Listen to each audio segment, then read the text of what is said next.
வணக்கம். இன்னைக்கு நம்ம மக்கள் தலைவர் டாக்டர் இரண்டாம் பொன்மன செம்மல், இரண்டாம் புரட்சி தலைவர் கேப்டன் விஜயகாந்த் அவர்களுக்கு இன்று பிறந்த நாள். இந்த பிறந்த நாளில் விஜயகாந்த் ரசிகர்களுக்கும் கட்சி தொண்டர்களுக்கும் எல்லாருக்கும் ரொம்ப சந்தோஷமான வாழ்த்துக்கள். எல்லா பக்கமும் ரொம்ப சிறப்பாக கொண்டாடிக்கிட்டு இருக்கோம்.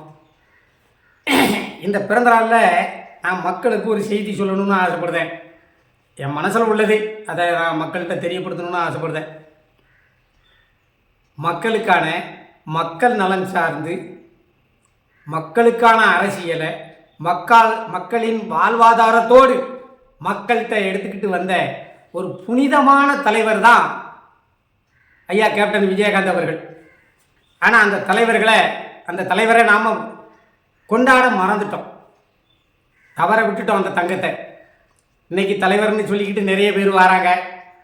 இளைஞர்கள் எல்லாம் அவருக்கு பின்னாடி லட்சமாக திரளுதாங்க. அந்த இளைஞர்களெல்லாம் நினச்சா எனக்கு ரொம்ப பரிதாபமாக இருக்கு. கேப்டன் விஜயகாந்த் அவர்கள் மக்களை சந்திக்க வந்தார், மக்களுக்கான தலைவர். அவர் மக்களை நோக்கி வந்தார்.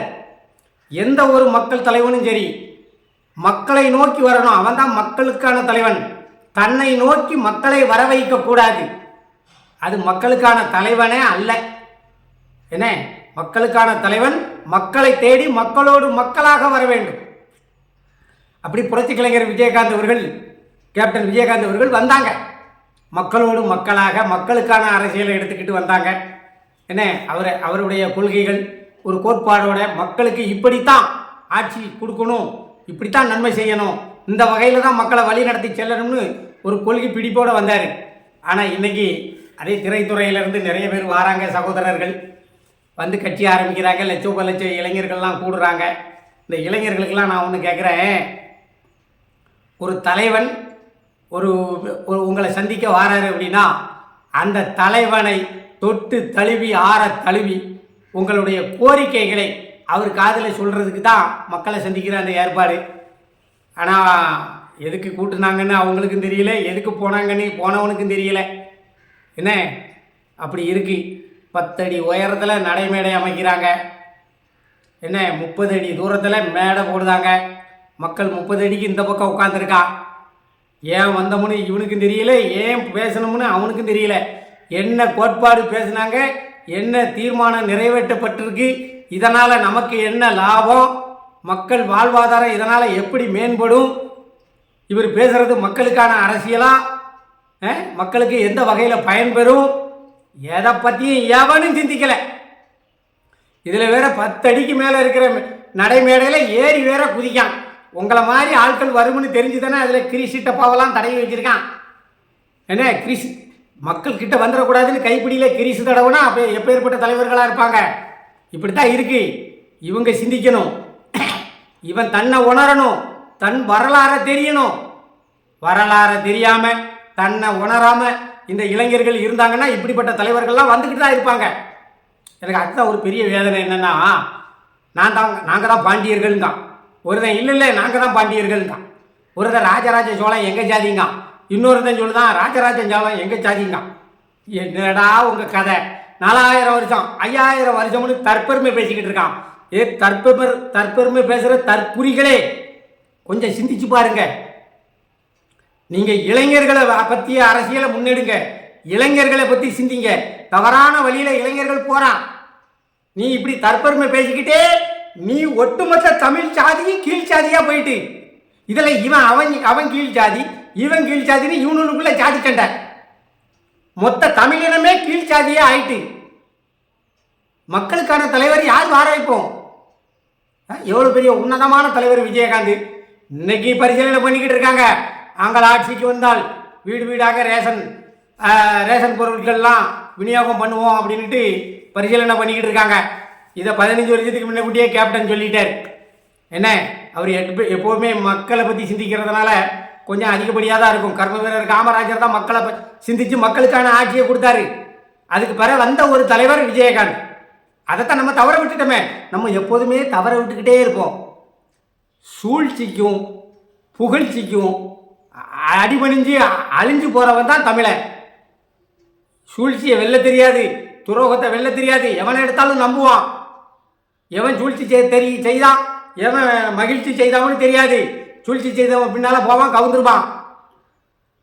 இவன் தனக்கான தலைவரை அறிவுபூர்வமாக சிந்திச்சு தேர்ந்தெடுத்தா தானே இந்த சமூகம் நல்லா இருக்கும்.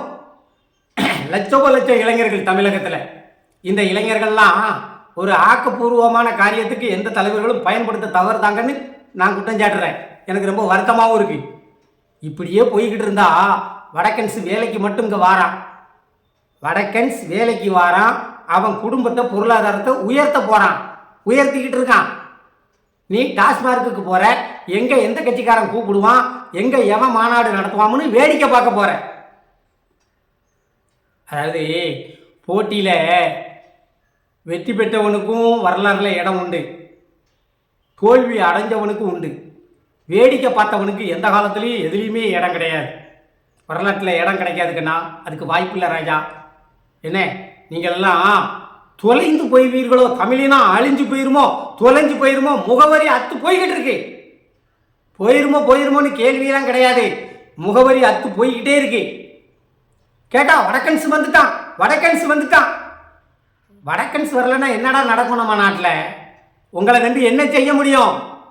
இன்னைக்கு அவன் கூப்பிடுவான் போயிடுவேன், நாளைக்கு இவன் கூப்பிடுவான் போயிடுவேன். முதல் முடக்கின முதலாளி வட்டி கடன் கட்ட முடியாமல், பேங்க் லோன் அடைக்க முடியாமல் நாண்டுக்கிட்டு சாவணும். உங்களை வச்சு வேலை செஞ்சால் நாண்டுக்கிட்டு தான் சாவணும். அவன் தான் அதான் குறைஞ்ச சம்பளத்தில் வடக்கனை வச்சு வேலை செய்தான். அவன் லீவு போடாமல் உழைக்கான். என்ன அவன் கம்பெனியும் முன்னேறுது, அவனும் முன்னேறுதான். வருஷத்துக்கு ஒருக்க தான் ஊருக்கு போகிறான். நீ அப்படி இல்லை. சனிக்கிழமை சம்பளம் வாங்கினா சனி ராத்திரி அடிக்கிற தண்ணி, ஞாயிற்றுக்கிழமை கறி சோறு சரக்கு, அந்த போதை தெரியாது. திங்கக்கிழமை மீதி சரக்கு, செவ்வாய்க்கிழமை வேலைக்கு போகணும்னு நினைப்பேன். நினச்சிக்கிட்டு புதன்கிழமை தான் வேலைக்கு போவேன். புதன் வியாழன் வெள்ளி சனி 4 நாள் தான் உன் வேலை. பிறகு சனிக்கிழமை ராத்திரி சம்பளம் வாங்கினதும் தான் கூத்து உனக்கு. ஆனால் வடக்கன்ஸ் அப்படி இல்லை, அவன் நல்லா உழைக்கிறான், அதனால் நல்லா இருக்கான். அவனுக்கு உனக்கு கொடுக்குற சம்பளத்தில் பாதி கொடுத்தா போதும், அவன் நல்ல வேலை செய்தான். ஏன் உன் சம்பளத்தையே அவனுக்கு கொடுத்தாலும் அவன் வேலை செய்தான். முதலாளிகளுக்கு தங்கு தடையின்றி தொழில்கள் நடக்கு. வடக்கன்ஸ் வரத்தான் செய்வான். எந்த பயிலாவது வடக்கன்ஸ் டாஸ்மாக் கடையில் போய் நிற்கானா பாத்தியா? பலசரக்கு கடையில் நிற்பான், ஜாமான் வாங்குறதுக்கு ஹோட்டலில் நிற்பான். ஹோட்டலில் கூட எவனும் போய் சாப்பிட மாட்டான். காய்கறி மார்க்கெட்டில் அவன் தான் நிற்கான், பலசரக்கு கடையிலையும் அவன் தான் நிற்கான். செங்கமாலுக்கு போனால் செங்கச்சூளையில் அவன் தான் வேலை பார்க்கான். கட்டட வேலைக்கு போனால் கொத்தனாரி சித்தாளி வேலை பூரா அவன் தான் பார்க்கான். பெயிண்டிங் வேலைக்கு போனால் பெயிண்டிங் பூராமே அவன் தான் செய்தான். சரி கார்பெண்டர் வேலைக்கு போகலாம்னா கார்பெண்டர் பூரா அவன் தான் இருக்கான். இப்போ பூரா யூபிக்காரனும் ஜார்க்கண்டுக்காரனும் பீகாரிக்காரனும் தான் இருக்கான். இப்படி எல்லா தொழிலையும் எலக்ட்ரிஷியன் அவன் தான் இருக்கான். சரி அதை விடு, திருச்செந்தூர் கோயிலுக்கு போயிட்டு வருவானா ஹிந்தி தெரியாமல் நீ திருச்செந்தூர் கோயிலுக்குள்ளெல்லாம் போக முடியாது. ஏன்னா அங்கே எல்லாருமே ஹிந்திக்காரன் தான் இருக்கான். ஒரு டீ கூட குடிக்க முடியாது உனக்கு ஹிந்தி தெரியலன்னா. அவ்வளோ பேர் ஹிந்திக்காரன் தான் இருக்கான். இதை ஏன்னு உணர்ந்து பார்த்தியா? உடனே உன்னை ஹிந்தி படிக்க சொல்லலை, உன் மண்டையில் அதெல்லாம் ஏறாது. நீ ஹிந்தியெலாம் படிக்க வேண்டாம். என்ன காரணம்னு யோசிச்சியா? நாம் பொருளாதாரத்தில் வளர்ந்துருக்கோம். அடிப்படை கட்டமைப்பு நமக்கு உயர்ந்திருக்கு, வளர்ந்துருக்கு. தனிநபர் வருமானம் உயர்ந்திருக்கு, வளர்ந்துருக்கு. நம்ம கையேந்தி வாங்குற இடத்துல இருந்து இப்போ கை நீட்டி கொடுக்குற இடத்துக்கு மாறிட்டோம்.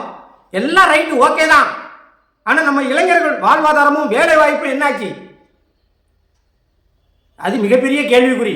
இதெல்லாம் சிந்திக்க மாட்டான் இவன். அவன் 10 அடி உயரத்தில் நடைமேடை போட்டுக்கிட்டு 30 அடி டிஸ்டன்ஸில் மேடை போட்டுக்கிட்டு பேசுகிறவன் பேச்சை கேட்கறதுக்கு அவன் என்ன பேசினாமனு ஒரு வயலுக்கும் தெரியாது. ஆனால் போகிறான், லட்சக்கணக்கில் கூடுதான். இப்படி வேடிக்கை பார்க்குற கூட்டமாக இருக்கு. தண்டியும் வேடிக்கைத்தான் பார்த்துக்கிட்டு இருக்கணும் ராஜா. அப்புறம் நீ ஏன் ஜாதி நான் ஓன் ஜாதி பெருசுன்னு சண்டை தான் போட்டுக்கிட்டு இருக்கணும். ஆணவ கொலை நடக்குது, ஜாதி கொலை நடக்குது. ஏன் நடக்கு? அடிப்படை அறிவு இல்லை. சுயஜாதி பெருமை தான் ஒவ்வொரு ஜாதிக்காரனும் பேசுதான், எல்லா ஜாதிக்காரனும் பேசுதான். சுயஜாதி பெருமை பேசுதான். ஒருத்தனாவது தன் மக்களுடைய கல்வி வாழ்வாதாரத்துக்கு எவனாவது உதவி செய்ய மாட்டான். எத்தனையோ இளைஞர்கள் எத்தனையோ வேலை வாய்ப்பு இல்லாமல் சங்கடப்பட்டுக்கிட்டு இருக்கான். நல்ல படித்த இளைஞர்கள் டாஸ்மாக்கு அடிமையாயிரம் வேலை செய்யணுங்கிற தொலைநோக்கு பார்வை போயிடுது. இன்னைக்கு சரக்கு அடிக்கிறதுக்கு ரூபா இருக்கா, நண்பர்கள் வராங்களா, சரக்கு அடிப்போம். இப்படித்தான் வாழ்க்கை போய்கிட்டு இருக்கு. கேப்டன் பிறந்த நாளில் நம்ம எல்லாரும் ஒரு சபதம் எடுக்கணும். இளைஞர்கள் வாழ்வை முன்னேறணும். தமிழன் என்று சொல்லடா, தலை நிமிர்ந்து நில்லடா என்று சொன்ன அந்த தலைவனின் கனவை நனவாக்க வேண்டும் என்று கேட்டுக்கொண்டு விடைபெறுகிறேன். நன்றி, வணக்கம்.